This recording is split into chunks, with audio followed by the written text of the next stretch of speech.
Well, hello, everybody, and welcome. Welcome to our ISE Fireside webinar. We have an amazing topic today to go over with you, and it is so timely out there. We are going to be talking about ransomware roulette, overcoming the most dangerous cyber threat. And we are so happy to have Trellix as our sponsor today. So thank you very much, Trellix. We appreciate our partnership with you. And we've got a great panel with us today with Robert Pace and Shelby Rumbout and John Fokker. So it's going to be a great set of discussions overall, but I've got a few things to share with you before we jump into those introductions and discussions. So we're going to hear from each of our panelists a little bit about themselves. And then from there, we will hear a little bit more about what Trellix is doing. And I have to say, they are on the cutting edge once again with their amazing research and their latest threat report coming out. We'll have some great discussions amongst our panel. We'll have also a Q&A discussion towards the end of the program. We encourage you, as you're thinking about your question, to ask your question and put that in the Q&A chat window. We will answer as many as possible towards the end of today's program. And then we'll sign off at 2:50, but we want to make sure that you get your CPE credits because I know a lot of you are kind of scrambling around to maintain those certifications, especially because it's been a very busy year. So let us know that you need those CPE credits, and we will send over your letter by tomorrow morning via email. That information will be in the survey that we will post in the regular chat window. So let's get started, you guys. Ready? All right. We have, like I said, a great panel today, and I'm going to let them introduce themselves because I always believe a personal introduction is always better than reading a bio. So Shelby, great to have you here with us. You look just like your picture. So tell us what's going on and a little bit about yourself. Sure, Marcy. Thank you so much. I just want to thank you and Trellix for the opportunity to have this discussion. I think it is really important. We hear more and more about ransom every single day. So my name is Shelby Rumbout. I am the Deputy CISO at US Bank. I've worked in the banking industry for the majority of my career, and I've had the interesting opportunity to work in almost every domain in a cyber program. So this topic actually touches so many different elements of a cyber program that you really have to keep everybody up to speed. So I look forward to the conversation, and I'll turn it back to you, Marcy. Well, thank you, Shelby. And Robert, so good to see you. I love your background, by the way. That is a cool background. Is it a background? Yes, it is. Thank you very Okay. much. This is a view for Dallas, and I feel like a meteorologist sometimes. You can take that view there. But good Especially if afternoon, you had the weather going. If you had That's some weather right. Robert Pace, I'm the VP and CISO at Invitation Homes. Been in the industry for over 20 years and a lot of different verticals, just like Shelby, been able to cover a lot of different areas in cybersecurity. And I think this is so timely to have this discussion, and definitely appreciate Trellix for being here sponsoring this, and Marcy getting everybody together. I think we will have a great discussion and looking forward to it. Well, thank you again. We appreciate you being with us. And John, it is good to have you back with us. We're thrilled to have you. And tell us a bit about yourself, and then tell us also what's going on at Trellix. I will. Thank you for having me once again, Marcy. It's always a great pleasure, always good fun with you. My name is John Fokker. I'm the head of threat intelligence at Trellix. And what that means is that I run a team of cyber experts, researchers, analysts globally that watch the threat landscape, and they gather intelligence, and then that intelligence goes into our products to make our products better, to defend against cyber threats, as well as that we have intelligence as a service where we deliver services. My history goes back, and specifically actually with ransomware, almost 15 years now in the industry, about 7 years with Trellix McAfee, and before that I was in the Dutch government fighting cybercrime, where I made some ransomware arrests, to believe it or not. Yeah, we actually catch bad people too, but transitioned over to the private side. And you might know Trellix is one of the largest platform cybersecurity vendors, specifically in the XDR space. And what sets us apart from the rest is that we have a very broad portfolio, as you can see from the threat report that we're going to talk about in a little bit. We cover everything from email, network, data security, endpoint, EDR, threat intelligence, as well as, did I forget anyone? No, that's about it. A cloud. You cannot forget cloud. So over to you, Marcy.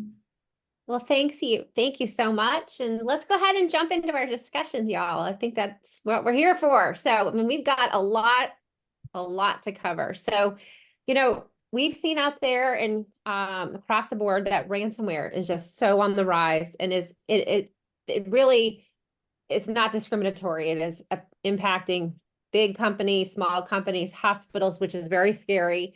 All sorts of enterprises, big, little, and small, especially even this time of year with, the holiday season. So it's very easy. A lot of potential victims out there.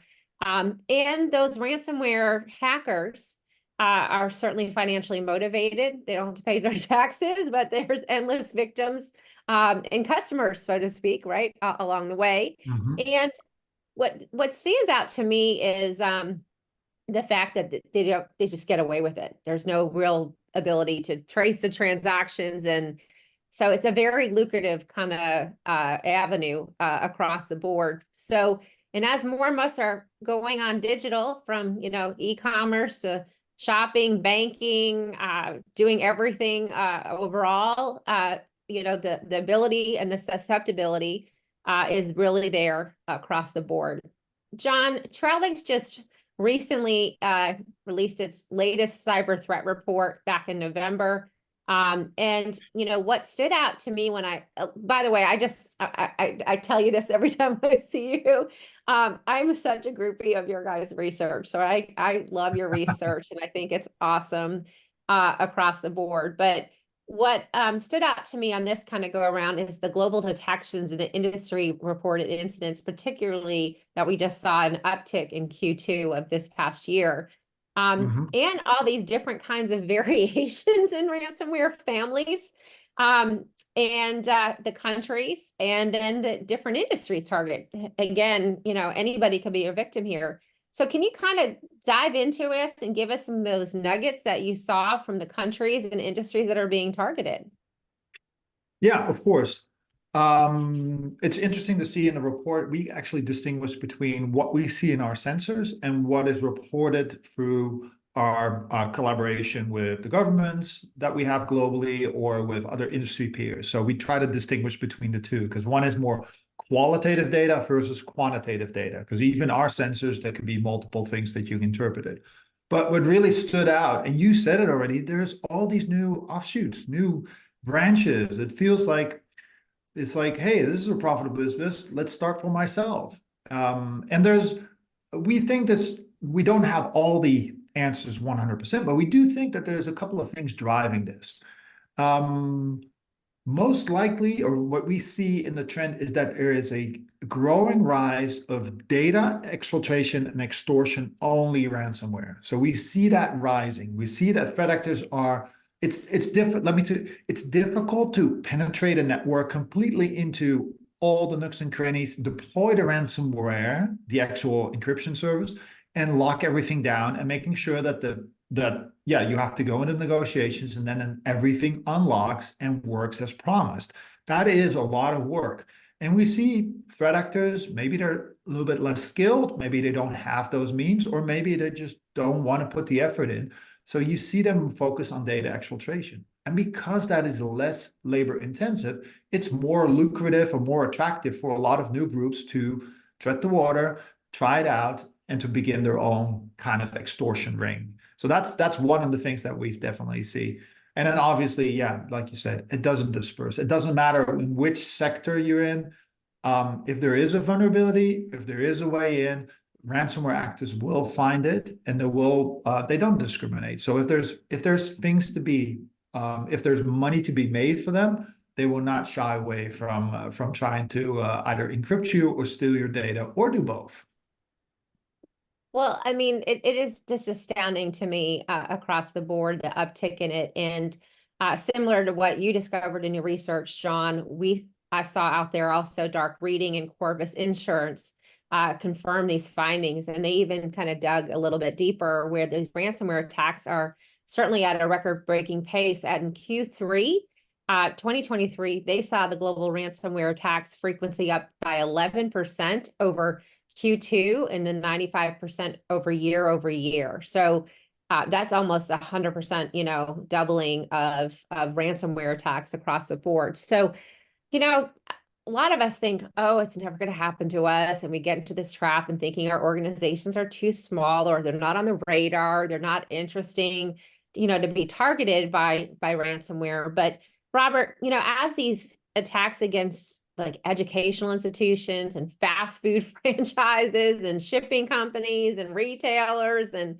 healthcare organizations have shown, these ransomware gangs are ruthless and they really are not discriminatory, and they're casting their net very wide. So with ransomware on the rise, what are you thinking and recommending to others out there to defend against ransomware? Great question. And the research obviously makes it very, very compelling that you need to look at it in a holistic manner. You can't fall into that trap of thinking your organization is too small or not interested in, the non-discriminatory fact that they're taking makes it go back to basics. First, you want to think about it from an A to Z perspective and understand what is your actual risk posture. Do you pay? Do you not pay? Look at it from a technical side. Those are the items that you can and easily gain insight to. You must be cognizant of continuously working it together. Some of the research that Trellix has there is great, so you can keep an active understanding of what you need, but it starts with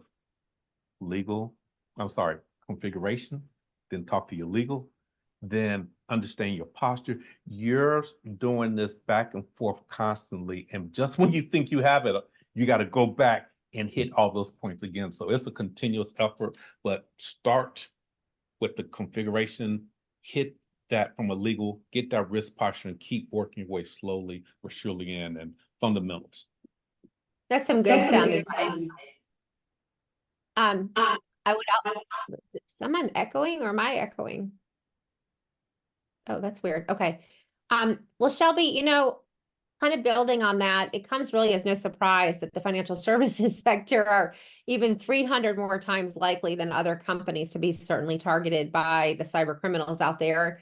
And some, are incredibly sophisticated, and the regulators are cracking down. And of course, those supply chain attacks are also on the rise. So, maintaining trust across the board with your customers certainly is tantamount, especially when you have so many different outside forces kind of working. Like you guys can be the victim and victimize and have victims, and then your regulators come in, across the board and are saying, you didn't do something correctly, even though I know you run a tight ship, Shelby. So I'm just saying out there, but there is a digital transformation going on in our enterprises. So how can financial services organizations best initiate some safeguards just to reduce a threat of a ransomware attack? And I would even bet to guess that some of the best practices that you brought to share could be translated across every industry out there. Oh, looks like you're on unmute. Sorry about that. That's okay. As you mentioned, financial services is definitely a target, and it doesn't slow down. But there's a lot to unpack in what you just said. So there's the sophistication of the attacks, there's the regulatory landscape, there's the digital transformation. I don't think you mentioned third parties, but I mean, all of that just kind of bundles into this nice little ball of, new things that you need to worry about. I mean, I would echo the things that Robert mentioned. I mean, things that we have to stay on top of.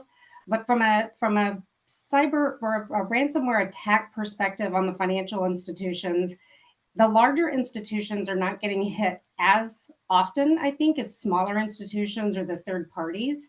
However, we have relationships with all of these companies. So by virtue of the fact that one company gets hit, if you have a relationship with them, there's concerns about lateral movement into your organization. So from a third-party perspective, I think it's extremely important to have those playbooks developed so that you understand when you're notified that somebody that you're connected to has been hit with a ransom attack, you know all the steps that you're going to take. And if you have to sever the tie or the connection between that entity, you need to understand how does that impact the business and what's the resiliency plan for that? Is it gonna cause the business to go down, or is there a backup vendor or third party that can help them? I mean, those are all things that I feel like companies really need to double down on from a testing perspective, so that you're not trying to flex that muscle when it happens. You already have an understanding of who's playing what role. Going back to the sophistication of the attacks, I mean, we all know that ransomware is typically initiated through some form of social engineering, which is typically, preying on the least security skilled people in the organization.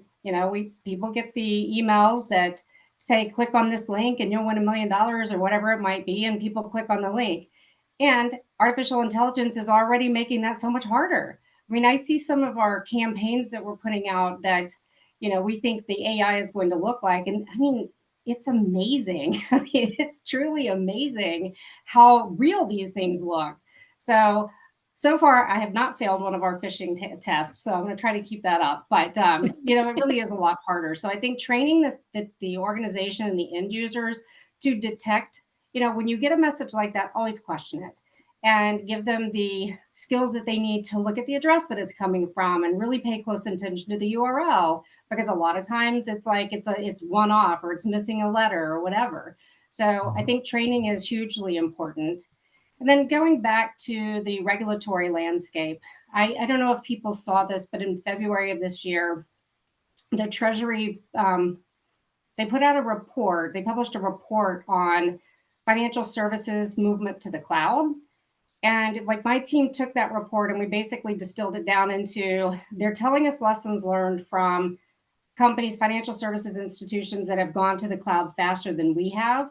So we're trying to learn from those mistakes. And I think some of the most critical parts of that are really understanding configuration management, the shared responsibilities between you and whoever your service provider is. And then we're also taking the approach of security by design. So I know I said a whole lot of things, but I mean, those are kind of the top 3 areas from your question, Marcy, that I think people can do. I agree 100%. Security awareness is critical. And you're 100% right on the fact that these attacks are getting way more sophisticated. I catch myself sometimes looking at, just wait, oh my God, I'm gonna look at the header to make sure it's a valid email address on top, but it's masked so well, under a weird Gmail account that you really don't, instinctively want to go look because it looks so legit. And there are services out there, nefarious services that are leveraging AI type of generative AI tools and selling that as a package, a way to launch these types of attacks with, foolproof types of endeavors with very little skill sets that are associated with them. So again, the payback of, I guess, what would you use to pay a ransomware like as a service provider? I don't know, but maybe some Bitcoin. But anyway, but you brought up some great points around defending against ransomware, and that's where we're kind of heading our conversation next, because as security professionals and executives, we have a responsibility to be the custodians of our data and our infrastructure. And I think sometimes we forget that they're very much commingled today, but our infrastructure doesn't have any perimeters, and we have data democracy out there. So everyone feels entitled to the data because we're working from everywhere and doing stuff from anywhere. So Robert, I want to kind of go back to you, and you touched on this as well. One of the best ways to avoid the threat of being locked out of our critical files is to ensure that you have backup copies. Okay, this is just basic kind of 101 overall, and even on have it on a cloud and then another backup, on a local drive or something like that. But just keeping our devices sort of backed up give an upper edge if we are compromised in some degree. Well, it won't prevent the ransomware, but it can mitigate some of the risks and aftermath of getting us back online fairly quickly. So, what do you think is the importance here of having good hygiene with our data, having better backups, and, just securing our information just across the board, which just sounds so basic. We kind of forget about it, but it sounds so basic, right? No, I think you definitely hit on the point there on it can sound so basic that it can be overlooked. And Shelby has some really, really strong points that I want to bring forward in this one, is that just having that muscle memory, as well as taking care of the hygiene on the configuration, having the muscle memory. What I mean by that, take an event that has gone on in industry and role play that within your organization. Say, what if this happened here? How could we address it? It is a point of not putting anybody up under the spotlight because nothing happened. You're just trying to learn from industry on how to get better and how to go through those points. And then secondly, making sure you got to know your data. Where's your data at? If you happen to be on-prem or hybrid, understanding those backups, and just because you have it, you got to test it. Go through those sub points. Don't think of a ransomware. Just think of good performance and good uptime management, sustainability, availability. You look at it from that perspective. Now you want to have the operational elements together that can help you should something with a ransomware attack occur. You can then take those points to say, what happens with our cyber insurance? Do we have an IR program? Look at that IR. Can you engage your legal folks? Will they bring in the PR folks?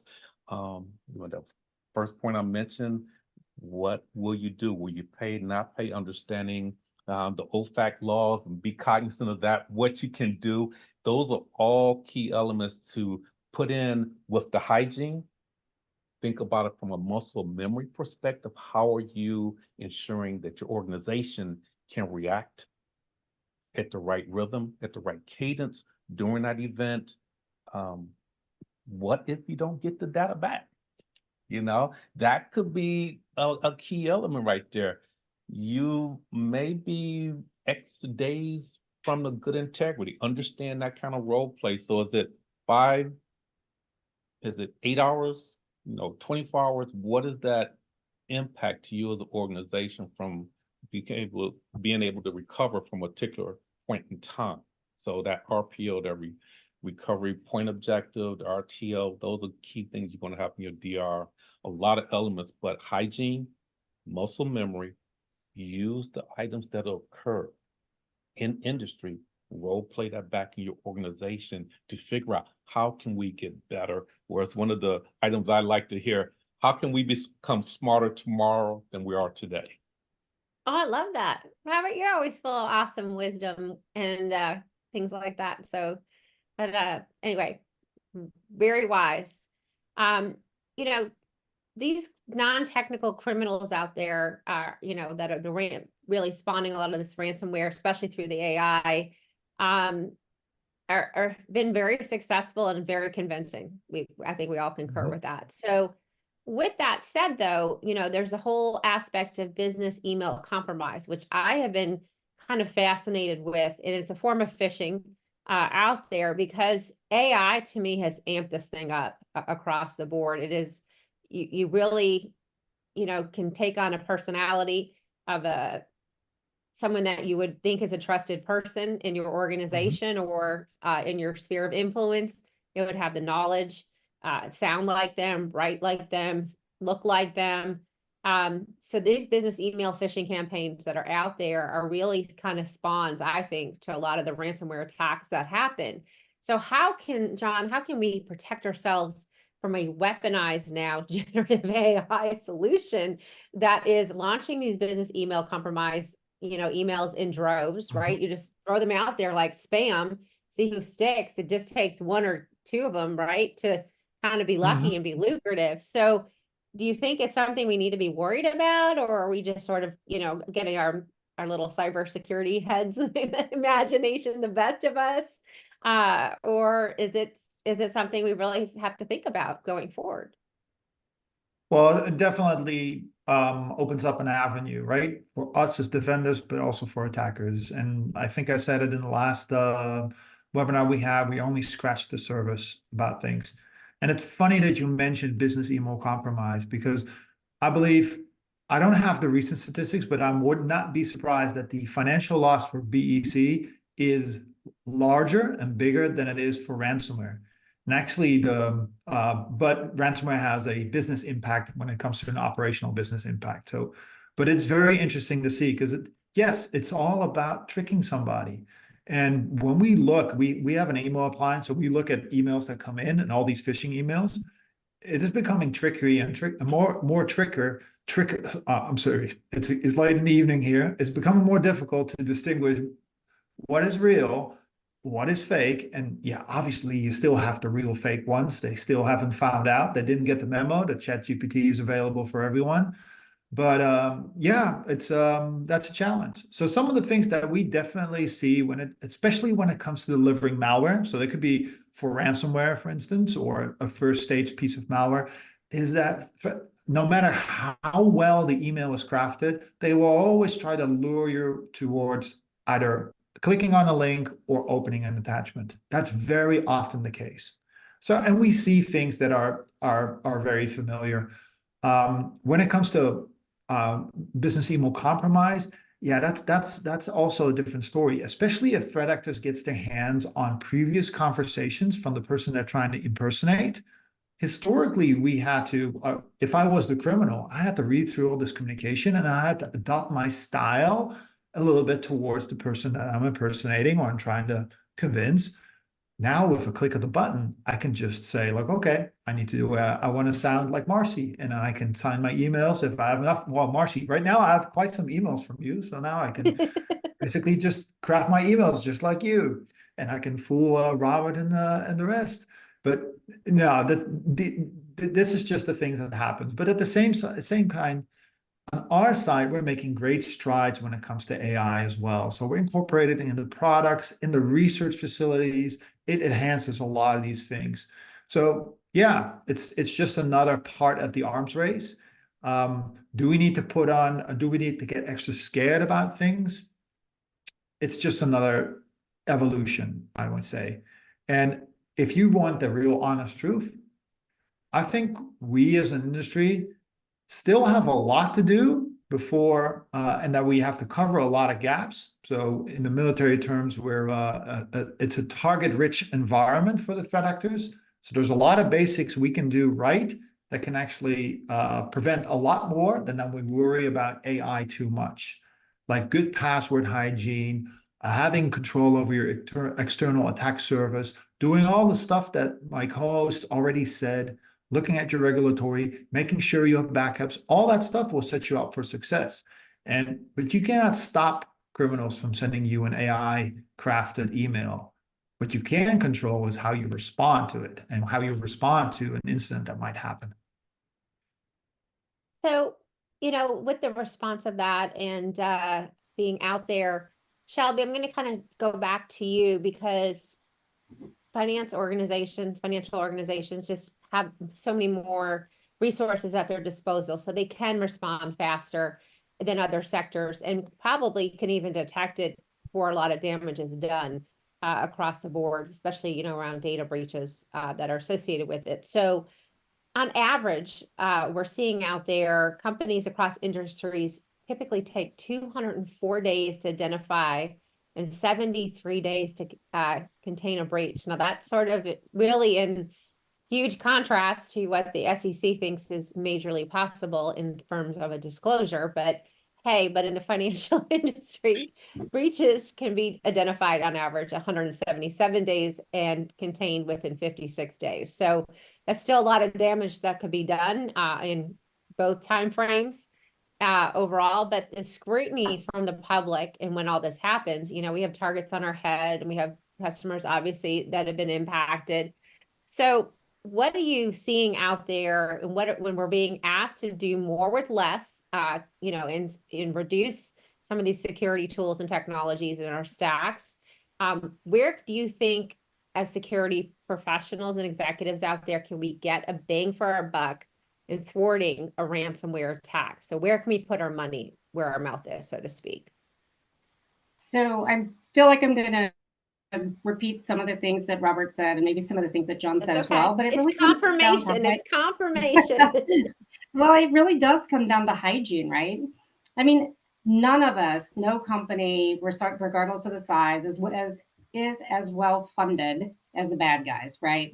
So, I mean, we all have to be, and I've stolen this from somebody, and if it was you, Marcy, then I will give you credit for it after, but I can't remember who said this, but I love it. We have to be brilliant at the basics.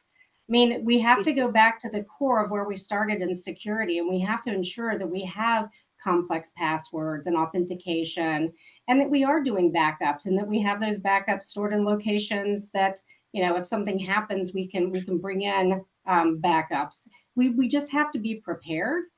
And oh, and I think my favorite is probably patching. I mean, patching is changing so much from like on-prem to the cloud. It's like, not only do we need to be brilliant at the basic of patching, we need to learn like the new way of patching things when they spin up and spin down. I mean, it's just like, it's kind of like the whack-a-mole game, right?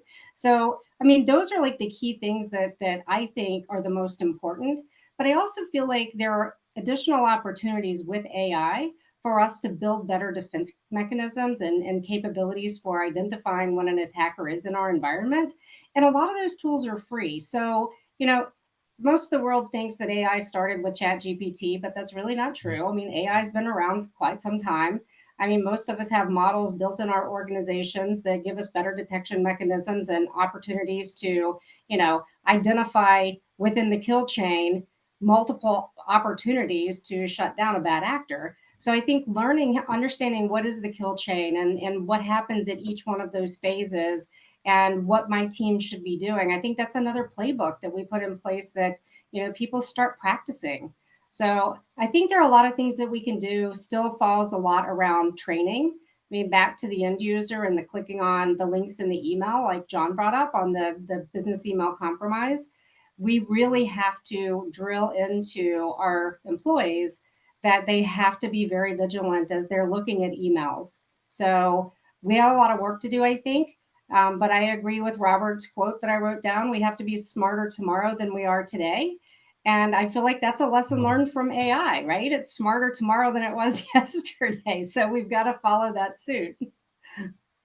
We have a lot of brilliance in the room here today with fun factoids or our fun cliches saying. So I'm going to add another one to the mix as we're responding to the ransomware attacks out there. And as the saying goes in cybersecurity, it's not a matter of if, but when we will be compromised.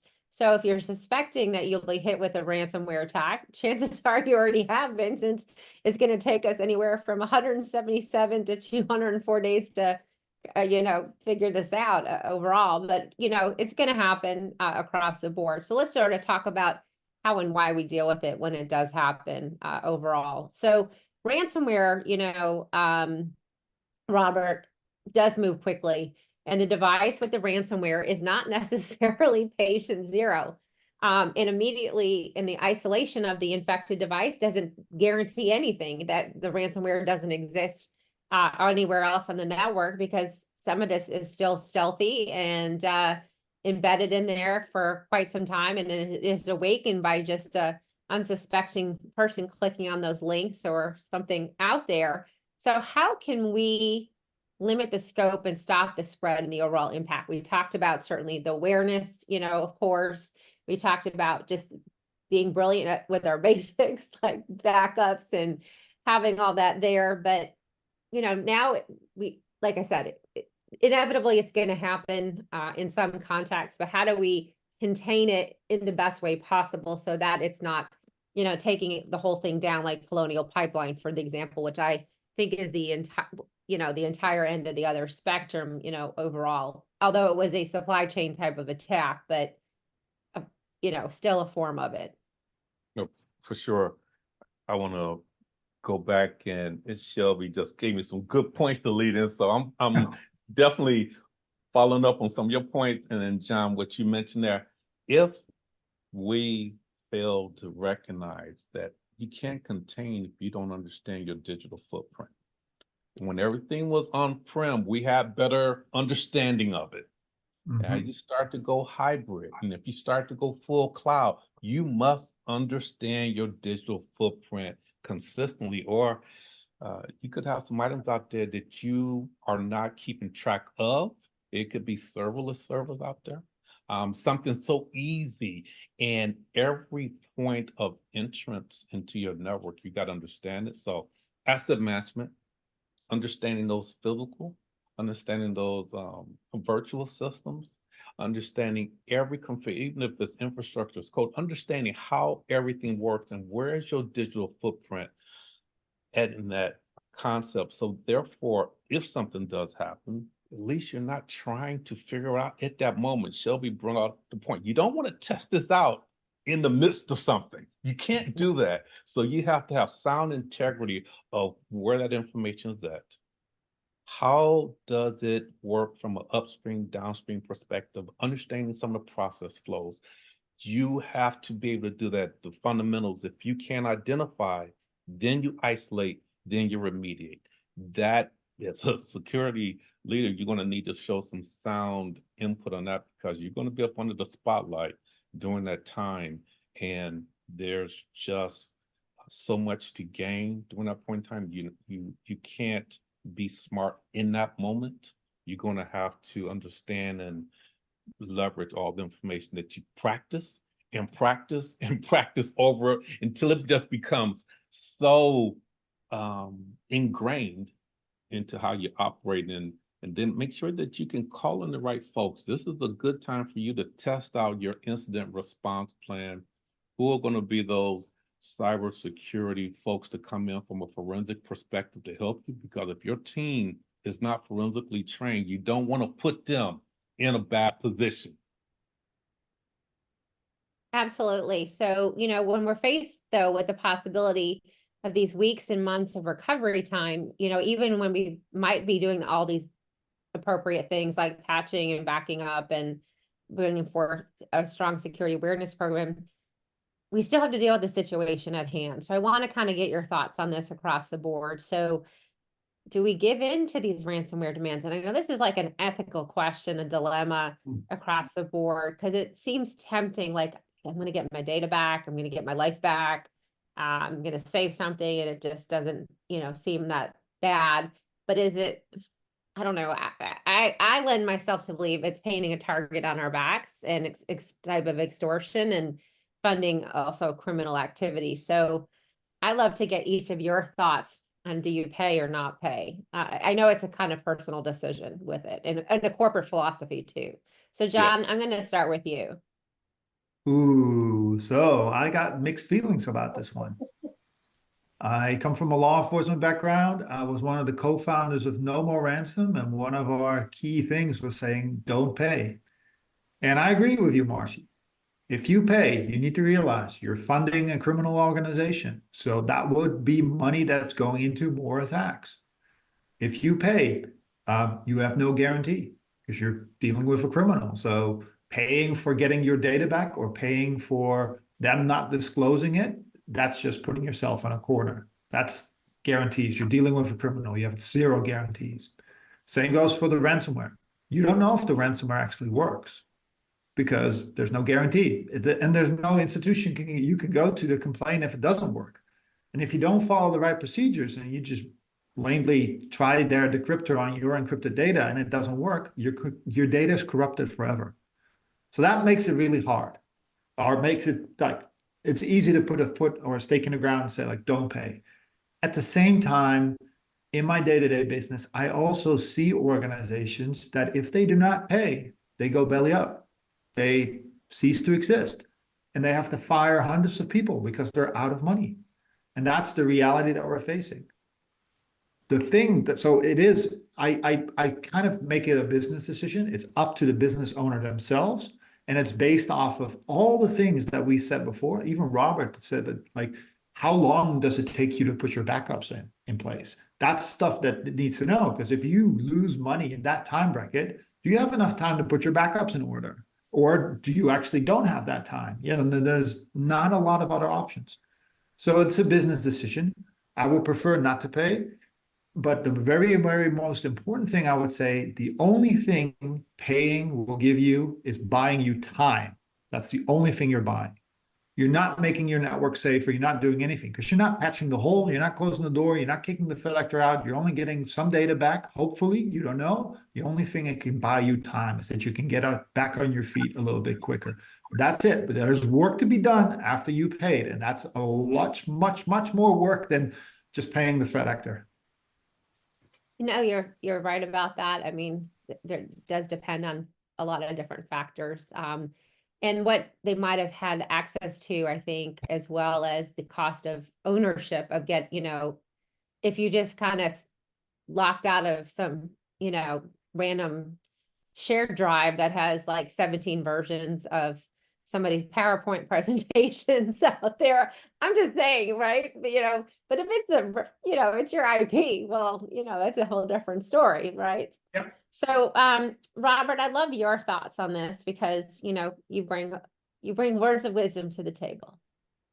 Thank you. We'll tailgate on John's point that if you look at a lot of the industry points, you look at what the FBI says, although they say no, no, no, but I do think you got to calibrate that. You have to go back and know your organization.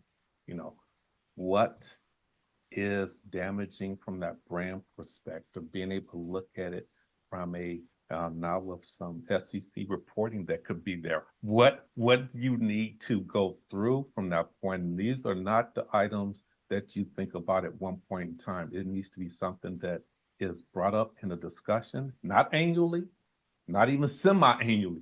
It may be a quarter to quarter point. Hey, what is our position? Has there been any drift that I need to know about? So during that point in time, we're all on the same message. And as a cybersecurity leader, you're not making the decision. You need to present the information. So there's a collective business understanding.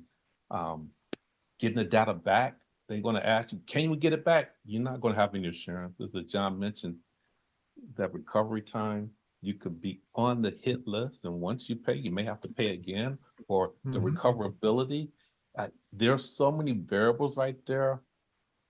I think the best thing is the cybersecurity leader, you're going to make sure that you just keep the discussion going.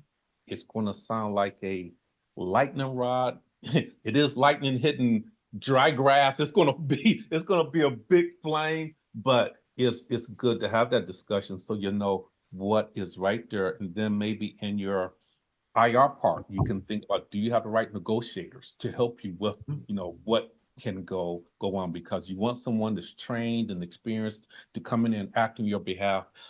You're going to definitely be a general manager. You're not on the field playing, but you're going to be a general manager trying to get the right pieces in there and then controlling the narrative on your side as much as possible. So Marcy, I deflected a little bit. I'm sorry, but It is so dicey. It's difficult to say because there's not a static answer. It's more like asphalt. You need to heat it up and reform it a little bit just based on what's going on in your business and your culture, your organization.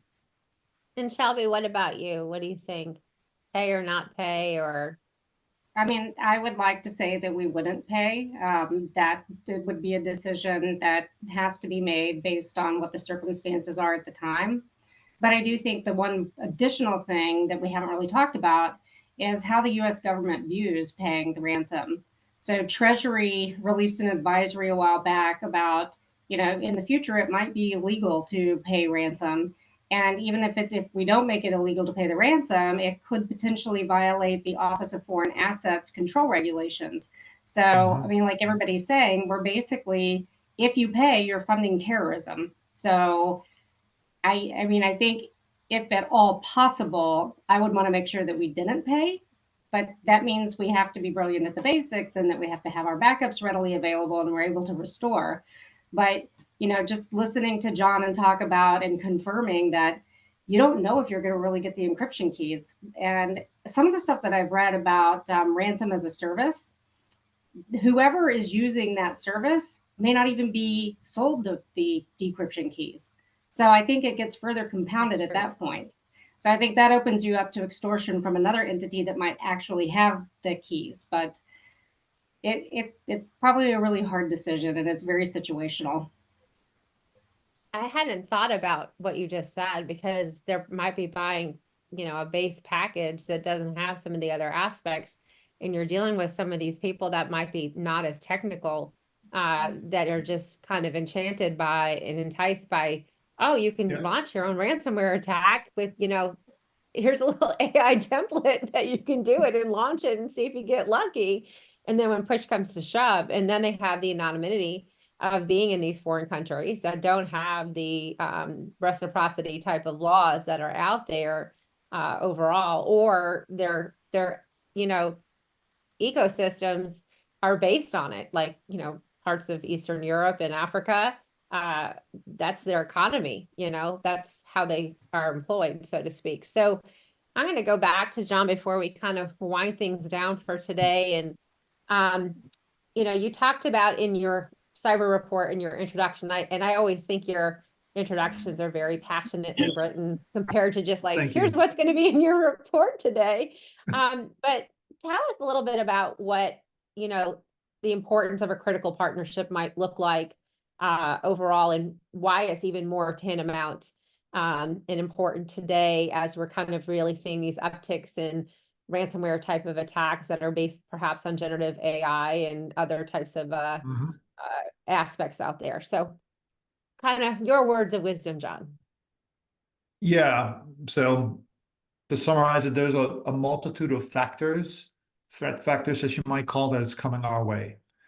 And the way I describe partnership, I see it as internal within the organization and external. For the longest time, the IT department was just the department that was supplying the computers, right? And that has shifted. We are the business enablers. We are the ones, the IT security is actually the brakes on the F1 car and the seatbelt, making sure that that car can go at lightning speed because they have solid brakes. So we have those things in place. We are the business enabler. That's how I see it. So make sure you have your partnership, not only on the work floor in your SOC, but with the CISO, and empower the CISO to have a partnership with the board. Like Robert said, when it becomes down to deciding to pay or not to pay, or whatever incident it might be, it could be ransomware, it could be something else, but it is a business decision. It is something you do together with the board. You provide your view, your data points, and then it's the answer, and the decision lies with them. So that's the partnership you have to search within the organization, as well as you have partnerships with your vendors. There's a multitude of vendors out there, so we're just one of them, and we see it as a partnership with our customers. We want to make sure that they are safe and secure. And then lastly, you have partnerships that go around information sharing, intelligence sharing. And I would say, don't be scared of, for instance, the FBI or the Secret Service. They can be your strongest ally, but you don't want to build those relationships when push comes to shove, or when it's actually happening in the incident. You want to build those relationships prior, have that connection with those folks that they can help you out. And yeah, the notion that when you call, for instance, you report to law enforcement, they come in, they confiscate everything, and they put red tape around your service, and your business is basically halted. That's not true. They're very skilled individuals, and they might actually have, and we've seen cases, for instance, with Kaseya, with the Really Evil attack a couple of years back, where they had a master decryption key and they could bring Kaseya back on its feet. And that's things that they wouldn't have had if they did not have that established partnership. Well, thank you very much, John, because that is truly how a partnership should work on so many different levels. It's a two-way street, and Yeah. without them, we're never going to fight this on our own individually. Our knowledge, that's why our motto at T.E.N is really to connect, collaborate, and celebrate across the board, because we really do have to collaborate and connect with each other to have better understandings of these types of threat landscape advancements out there, and they are advancing across the board. Well, I want to thank John and Robert and Shelby for being with us today. We appreciate all of you and being with us and sharing your knowledge. It was really wonderful to be with all of you. And if you would like to have some more information from Trellix, please get in touch with Donna Delgado. She's the Senior Manager of Field Marketing at Trellix. and can be reached at Donna with 2 N's, so DONNA .Delgado, DELGADO @trellix.com. So get in touch with Donna if you would like to get some more information. This is almost one of our final programs for 2023. So we will be ramping up certainly in 2024 with lots of ISE Fireside webinars and dinners and our ISE summits and awards. So looking forward to that. I want to say again, thank you to Trellix, and just a reminder to everybody to fill out your survey. We'd love to have your feedback from today. It also helps us plan future programs and will let us know that you need your certificate for tomorrow for your CPE credits. So I want to wish everybody just a wonderful holiday season and Happy New Year.